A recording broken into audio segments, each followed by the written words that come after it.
Let's pray, though, and get into the message this morning. Does that sound good for you guys? You guys will bow your heads and pray with me. Let me hear it. Father, we pray this morning for your word to just do what you said it would do, that it's powerful and effective, that it also will not go out and come back void.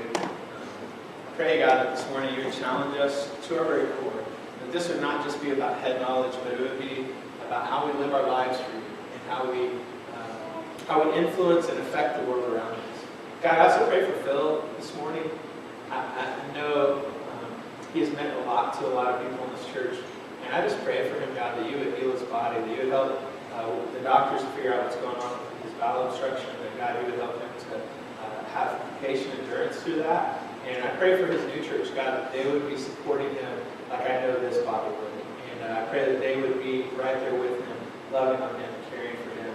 And God, we just think of him this morning and want you to know that we ask that you would take care of him. Love you, Jesus. In your name we pray. For those of you who don't know Phil, some of you are newer. Phil was the pastor here at the church before I was.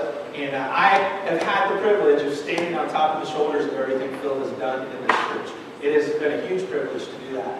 And so just so you know, that's who Phil is and why everybody here is concerned about him and praying for him. So this morning, we are continuing in this series called Really Me Too. And what I was thinking about, how many of you have ever roller skated in your life? Do we have a good crowd of roller skaters out there? How many of you would say you're good at roller skating? Or were good at roller skating? Some of you. Can any of you do the backwards thing where you would like skate around the roller and you'd be like, woo, look at me? I hated those people. I'm just being honest with you. I'd be out there like the big kid, you know, like, ooh, watch out for me. And I'm trying to hold a girl's hand, but my hand's all sweaty because I'm super nervous. And then, this was for me roller skating. And then there was that kid who was like, woo. And, you know, he had the big 70s hair, looked all awesome. Woo.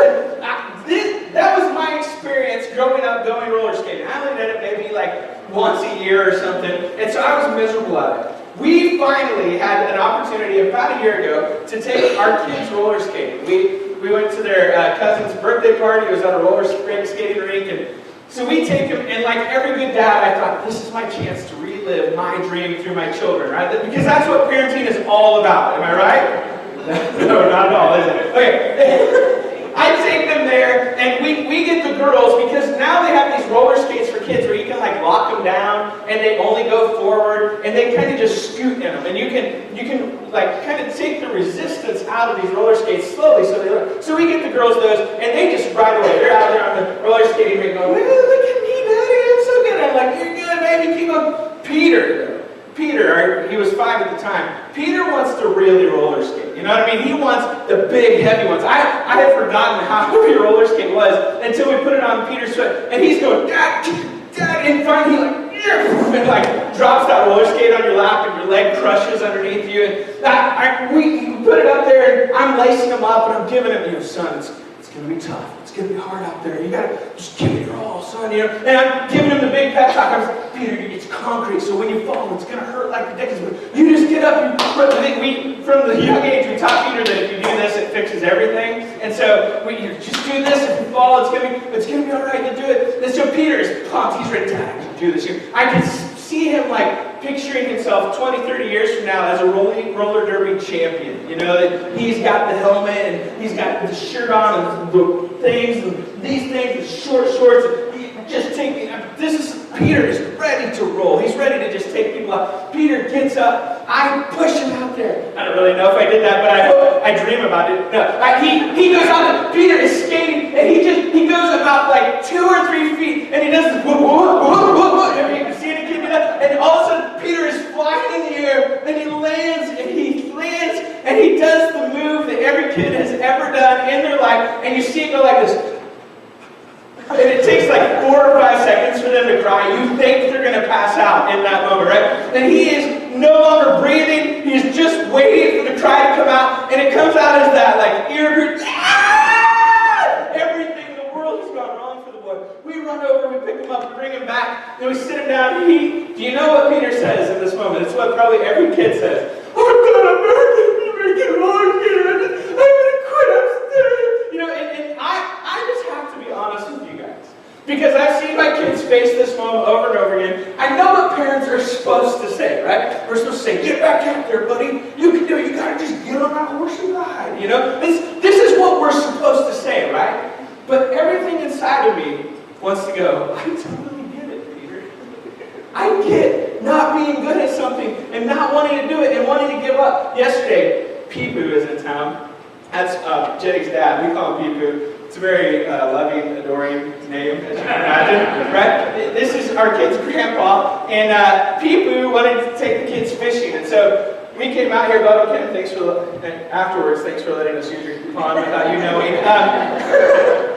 We came out here and we were fishing, and Peepoo, you have to know something about this guy. I have seen him literally cast without any bait on it and catch a fish within a few minutes. No joke. I stand back and I'm like, how does he do this? Peepoo can just cast his line and he can catch a fish over and over again. The guy is a fisherman. Most of you would love to go fishing with him. I, on the other hand, am not. What was Jake, when we moved here, said, you like to fish? And I said, not really. And he was like, oh. Jake, sorry, you question. Now, I am not a fisherman by nature. I went fishing once as a kid, and I snagged my dad on the collar, and he said, well, we're done. And that was it. That was my experience in growing up. I can count on one hand the times I've gone fishing. And so I have to be honest with you. Most of those times have been as adults now, as an adult, and I have learned that men are not afraid to touch the slimy fish, right? Men are supposed to just grab it, pull the hook out, and be okay with that, throw it, like put a thing through its mouth and throw it off the side. When I see the slimy fish come up, I just, to be very honest with you, every thing inside of me goes, right? Now, I don't show you that. I walk up and I pretend, I'm like, yeah, the fish, you know, but on the inside, I'm like a 3-year-old girl, I'm freaking out. I hate it. And so, we go fishing yesterday, me, like being 3-year-old girl on the inside, not wanting to touch a fish. I am praying the entire time that we don't catch a fish, all right? I am telling you, the Bible says that the prayer of a righteous man is powerful and effective. People who can cast out without bait, catch it. We didn't get one single bite the entire time. No joke. No bites fishing. I was praying hard, folks. I mean, and do you know why? Because when I'm not good at something, when I feel like I'm the wrong person for the job, I don't even want to be there. Do you know what I'm talking about? Maybe you've felt that, you've had that experience where you just are like, I'm the wrong person for this. Now see, as a kid, you just whine and you cry about it, you bellyache about it, your parents make you go do it over and over again. But as adults, we're so much more sophisticated, aren't we? We can look at a scenario, look at something that we're about to walk into, and we can determine from our past experience if we're going to be the right person or the wrong person for it, and we can make a choice and we can back out gracefully and figure out ways to get around this problem that we're about to walk into and not have to put ourselves in the position of falling down like my son does. We are so good about getting out of those scenarios. This morning, we're going to, in a moment, take you to a guy's life in the Bible. And we're going to look at his life, and I think that for you and I, if he was standing next to us and we said, I'm the wrong choice for this, he would probably say to us, yeah, me too, I get it, me too. But before we get there, I want to tell you something that's been on my heart lately. This will all connect together in a moment, so stick with me. I know I'm going to turn a corner a little bit fast.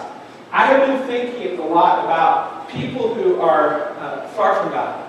The idea of trying to help people find their way back to God, back home to God. I've been thinking about that idea a lot. How do we help these people find their way back home to God? Because if you don't know it, everywhere that you and I go, we are surrounded by people who are far from Him. Statistics tell us that about 20, maybe 30% of this community, of this area of Kansas, that Kansas overall is 20%.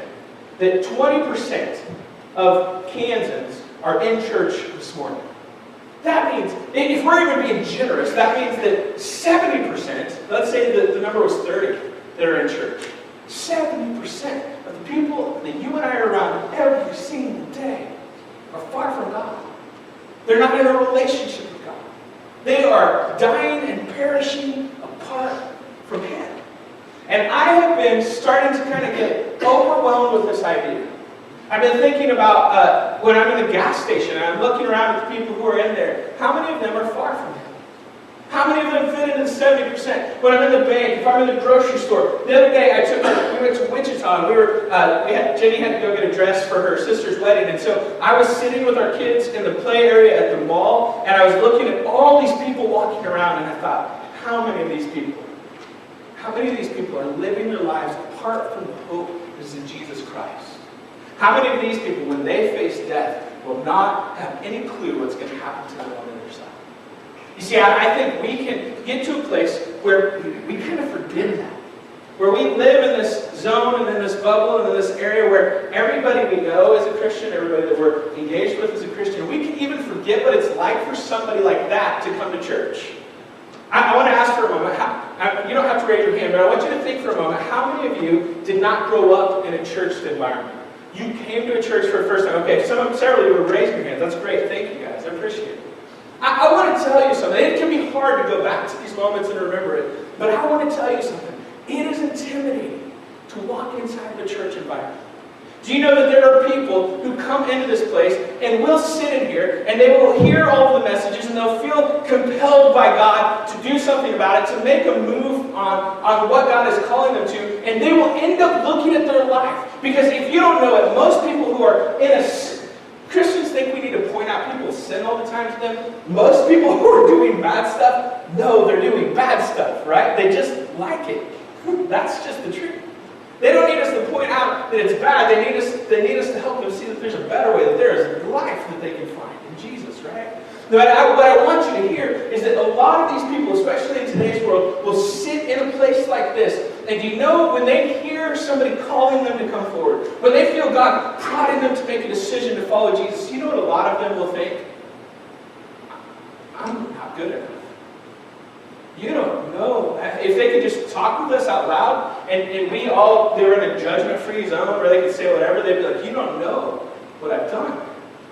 You don't know the things that I've seen. You don't know the things that I've been involved in. You don't even know what goes through my head. Oh, if you knew. You see, we can get so far detached from people who are really far from God, who are, and not everybody's this way, but people who are trying to find their way back home to God. We get so far detached from them, we don't even realize that they might be sitting among us. And they're looking at God saying, I'm the wrong choice. I have messed up so bad. Maybe as a Christian, you look at it and you go, why? Guys, you love, you kind of have all those answers for them, and you tell them all the right things to say, and all the right things to do, and think, all of that stuff. But I want to, for a moment, help you see that a lot of us Christians are in the same place. How many times have you had God prod you to do something? Yeah, you're sitting I'll give you a real example from my own life. I'm sitting at a family reunion with my family. I have an uncle who is not a Christian, and I felt God prod me to share Christ with him. I was a teenager at the time. You know what I said in my mind to God? I'm having, I'm eating like potato salad, right? And I'm praying as I'm eating, and I'm having this conversation with God, and I'm just saying, God, I'm the wrong guy. Why would he listen to a teenager? Have you ever had these kind of discussions with God? God, I don't even know what I would say. He's an adult. He's always been more of an authority in my life than anything else. So what do you want from me, God? I'm the wrong person.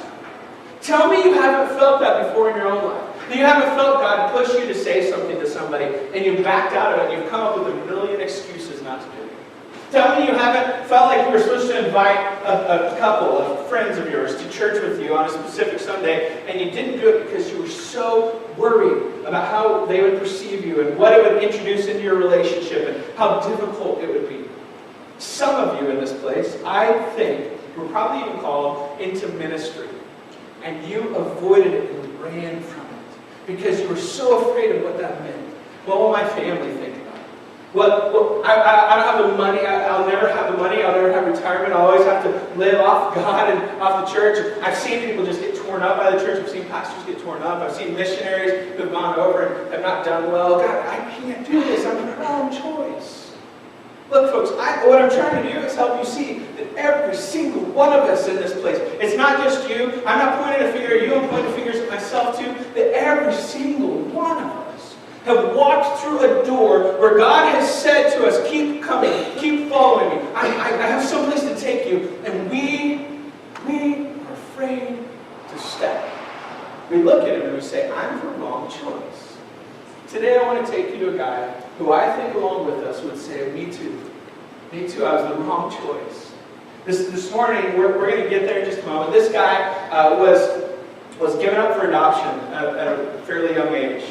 He was adopted by a very wealthy family, but in the middle of this adoption, as he grew up, he grew up and he began to kind of find out who he was and where he lived. He would have surely found out eventually that the wealthy family that he was kind of inside of, that he had been brought into, was dominating and subjugating his people of his natural origin.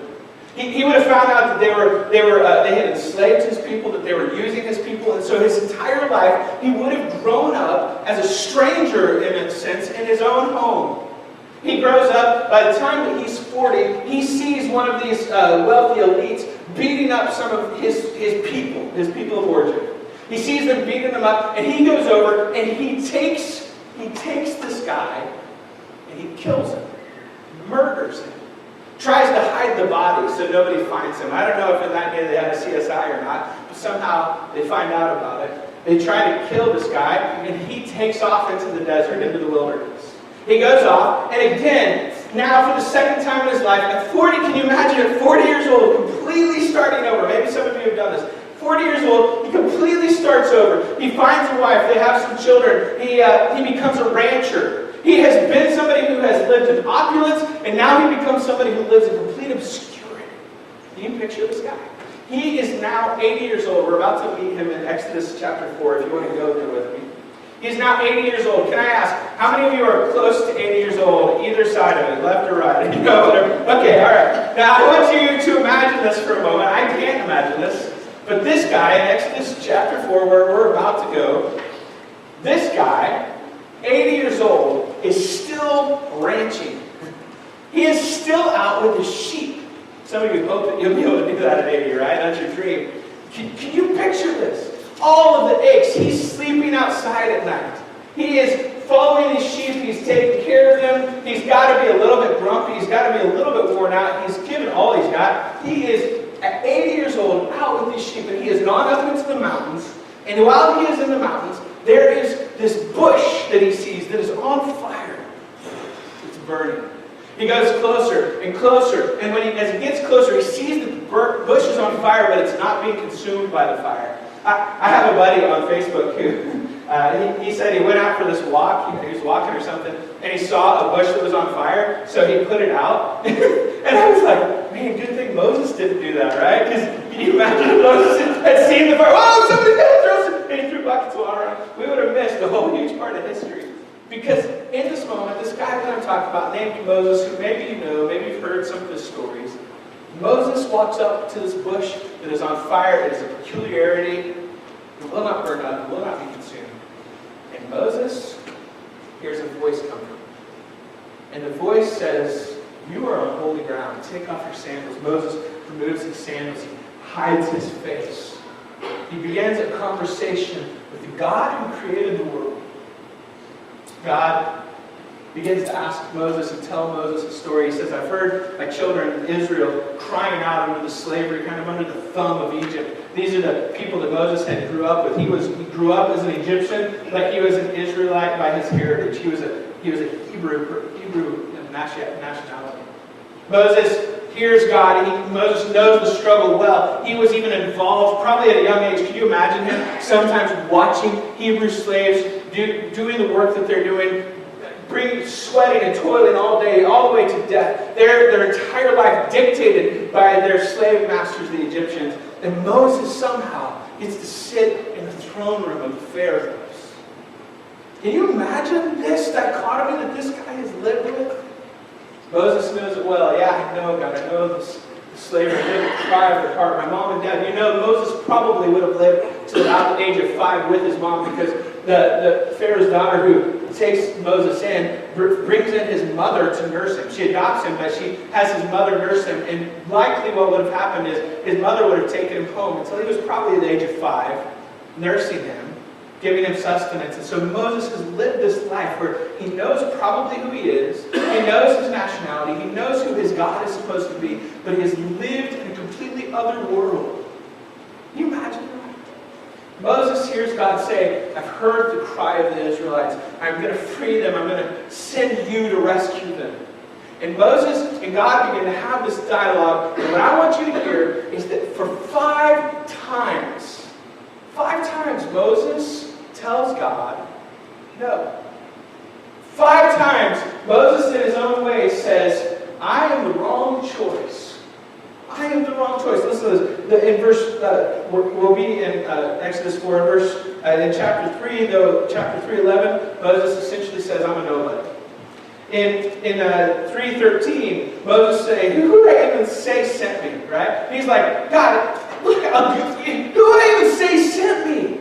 God says, well, tell them that I am sent you.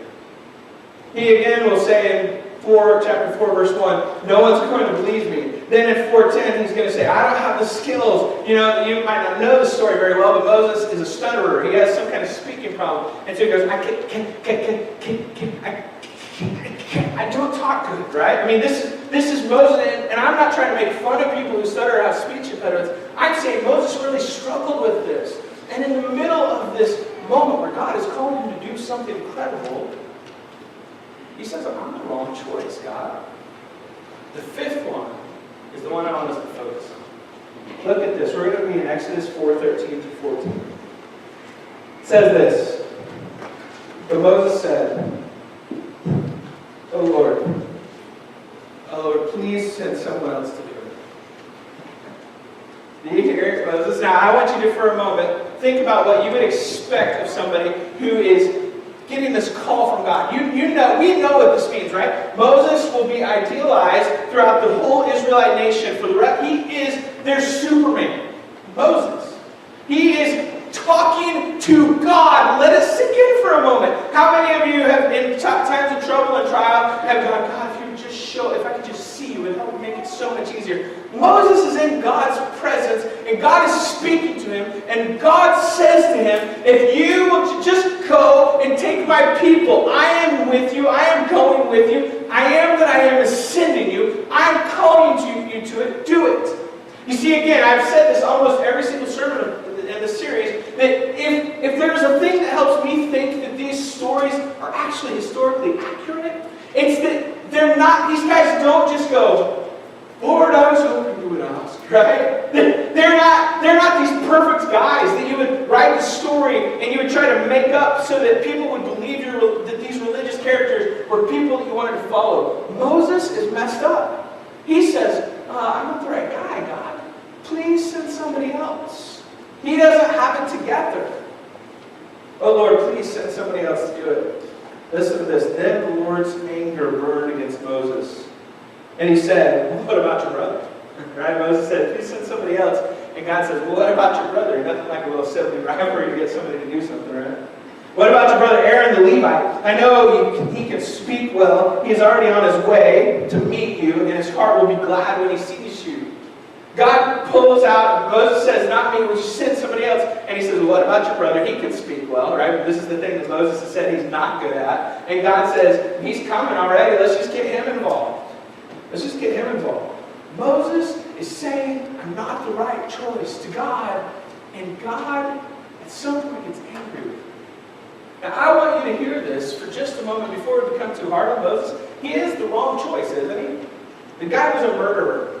How many of you choose, death row guy to be your guy to start, let's free everybody, bring in the murderers. You're 5'8" or whatever. You can get their butt shots out. No, you don't choose the murderers. You don't choose the guy who probably would not even be considered by most of the Hebrew people somebody who is a pure Israelite.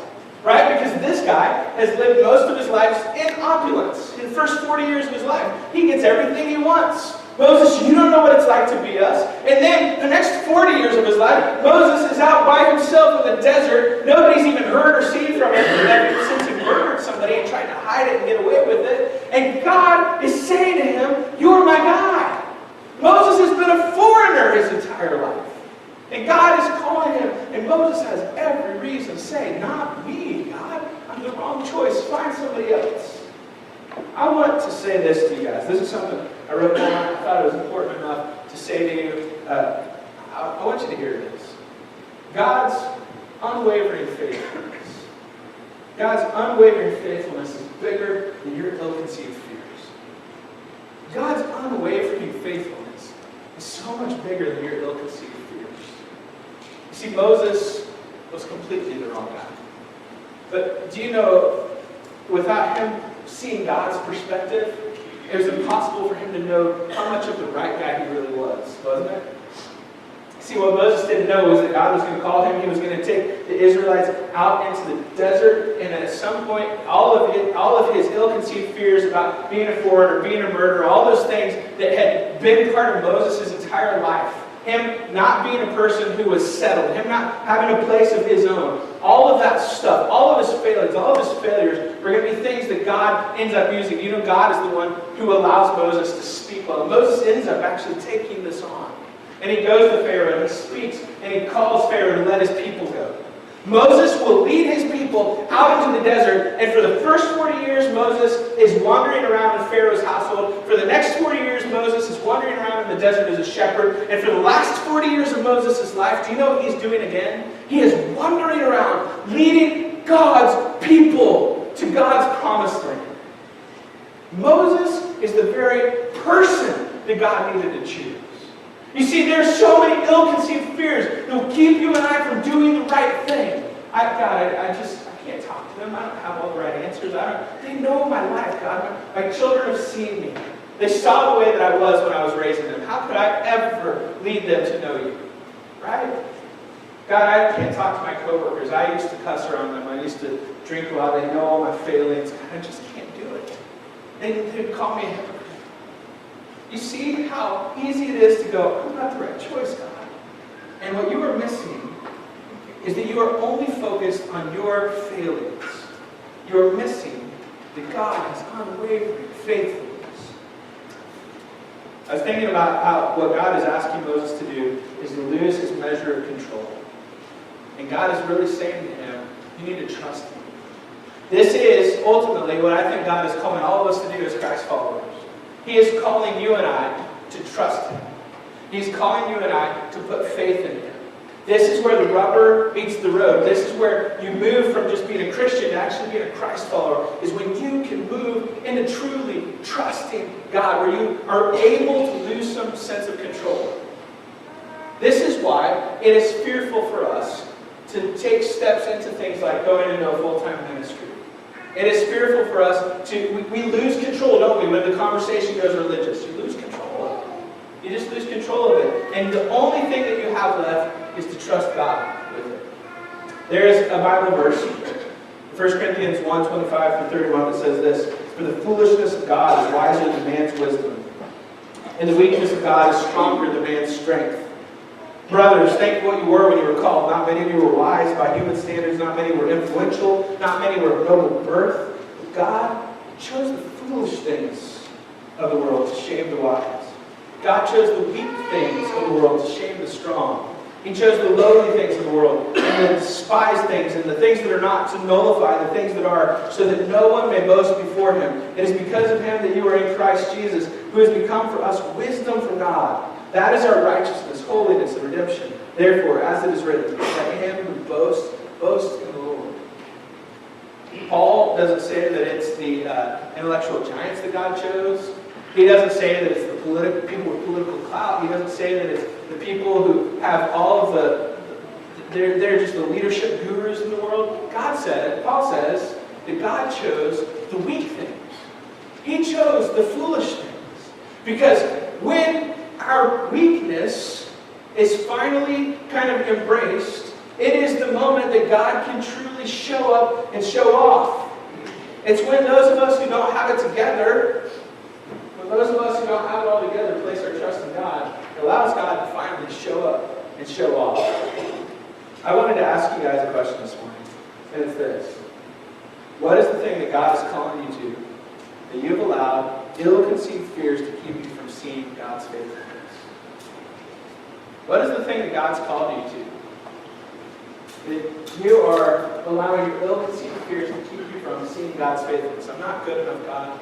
I don't have it all together. Is it, maybe for you it's coming forward. Maybe you felt God prompting you to come up here and make a decision to follow Him.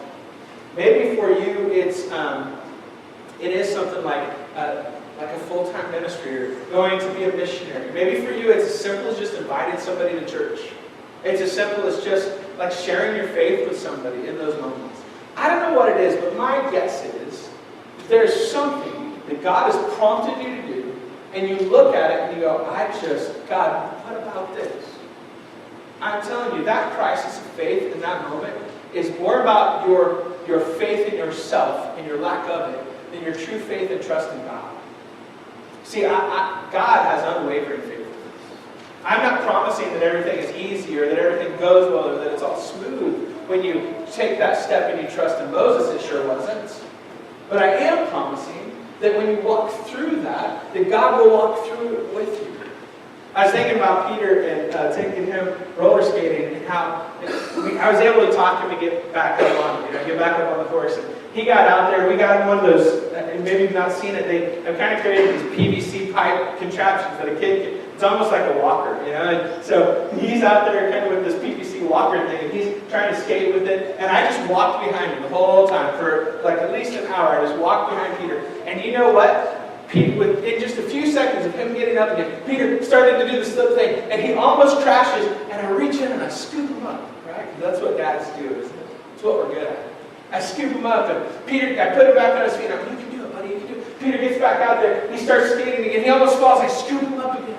I'm trying to not let him get bruised. I'm trying to give him just enough success. Still let him fall some, so he's still learning. He's still building the character that he needs, but not letting him fall so hard that he won't get back up from it, right? And I'm just walking him. I'm trying to help him along. And I think some of us miss the moment where God is able to scoop you up because none of us get back off the bench and follow Him into the great unknown of what He's calling you to.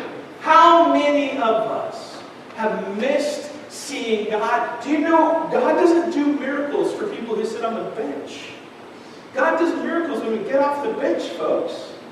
That's when He shows up. That's when He scoops you up. God would think if Moses had just said, no thanks, I can't do this. We wouldn't have had the first 5 books of the Bible, do you know that? If Moses had walked away. Maybe to some of you, maybe you're too dull. I don't mean dull like you're dumb, but you've become dull in your senses to the Spirit of God that you have missed that He is calling us to something great. Remember, there are 70% of our society is not in church right now. We watched the movie American Sniper last night. It was really good. A lot of cussing, beware of that, but it was a great movie. This story is a true story. And one of the things that this gentleman said as he came home from war was he's driving along, and I think he was driving at this point, he says it's like nobody even gets it, that there's a war going on. People are talking on their cell phones, they're drinking their coffees. There's a war going on, right? Folks, could I just say to you, somebody needs to start saying to us, there is a war going on.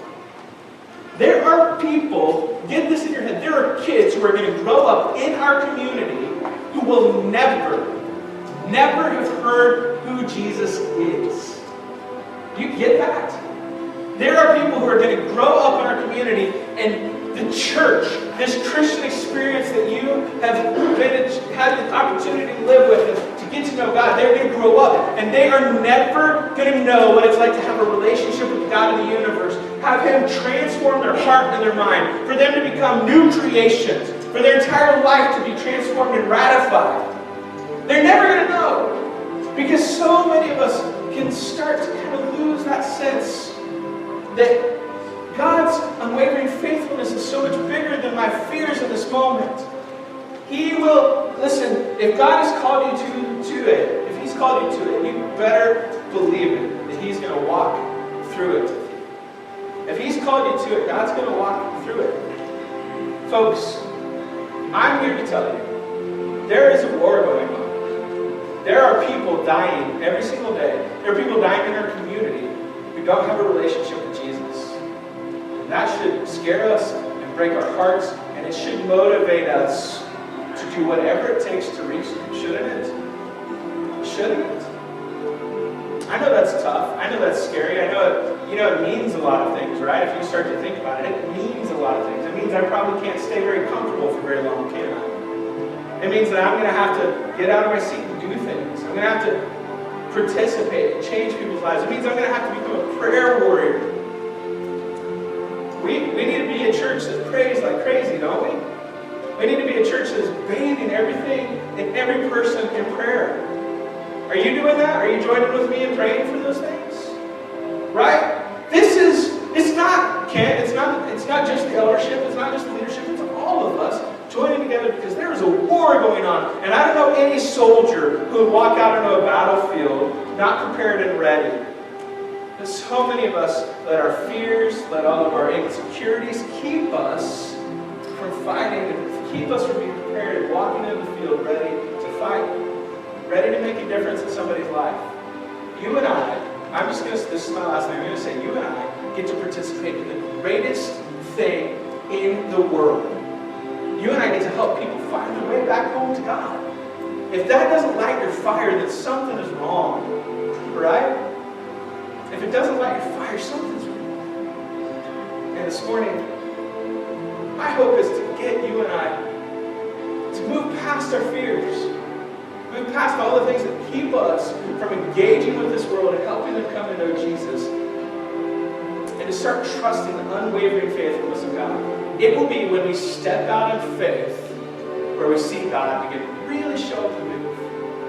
That's where we'll see Him start to really show up and move. And I've already seen it in this church as we've done that. As we have stepped out of faith in several different areas, the way we minister to kids, bringing the children's ministry that's going on right now, the people who are stepping out down there. See, it's not these big things, it's little things that each and every time I'm going to trust God, I'm going to do this. It's going to be a little bit scary, I'm going to do it, see how God shows up when He shows up. We're already seeing it happen. We all have to be on board. We all have to be going, this is a war. I got to put down my lattes. I got to put down my cell phone. And I got to get prepared. This morning, I just want to ask you, what's the thing that's keeping you? What's the ill-conceived fear that's keeping you from seeing God's unwavering faithfulness? I hope you know that He is a God who will catch you and scoop you.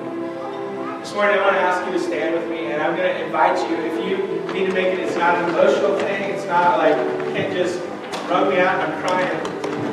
This is do you want to follow Jesus thing. This morning I want to invite anybody in here who wants to follow Jesus and say, I've felt it before, I've felt it over and over again, I'm afraid of walking down there, I'm afraid of whatever that takes. I want to invite you to come forward, make a decision to follow Jesus. Come down here and make a decision for that. And some of you need to come down, and your decision is not, I need to follow Jesus. It's just, man, God, I want you to know I'm completely yours. I want to surrender to you everything. Pushing out all the fears, all of those things. I'm going to just trust your your unwavering faithfulness. This is your moment. If you want to come forward, I invite you to come forward. You can spend time praying. I would love to talk with you. This is it. Let's sing this song.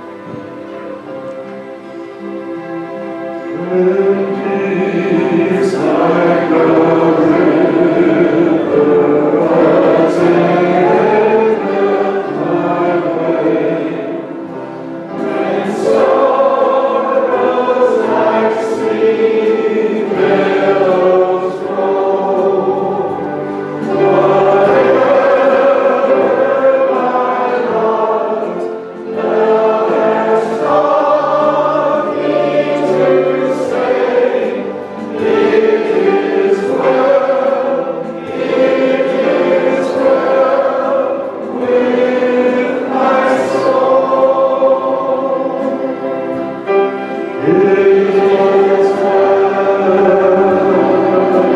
say, it is well with my soul. It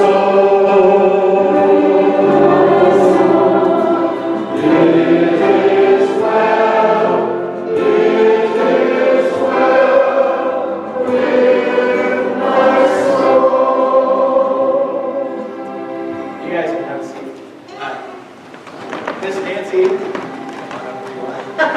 she came up to me a while ago, right, several weeks ago, and she said, Kent, I want to renew my membership.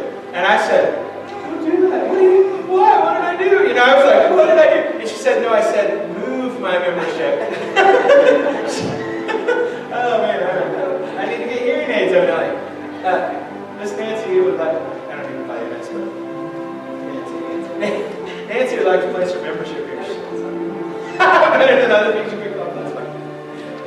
Which I think is a cool thing to be able to come and say, membership is not a country club thing in the church, right? It's, I want to be a body member of this church. I want to be a hand. I want to be a foot. I want to be an eyelid, whatever it is. That I'm a member of this church. I want to be a part of the difference that's being made. And so Nancy is a baptized follower of Jesus, and we just want to ask you a couple of questions real quick that I'm sure we can answer. It's super, the quiz is hard, all right? There's levels. Do you believe that Jesus is the Christ, the Son of the living God? You want to commit to being a part of this fellowship and helping make God's dream come true. Awesome. I'd like to pray for Nancy, and then we'll continue the rest of our service. God, I thank you so much for Nancy. I know she is a woman who loves you deeply, and she knows life. She knows the ins and outs of it. She knows the joys and the pains of it. I pray, God, for her that we would continue to be the kind of congregation that surrounds her with love, that would lift her up, and who would stand with her, and in so doing, she would stand with us too as we try to help people find the way back home to you. God, I love you so much, and I love you, and Nancy, I love you, and everybody in this church. We just can't wait to see the things that you do as we continue to stand on our past and to look forward to the future.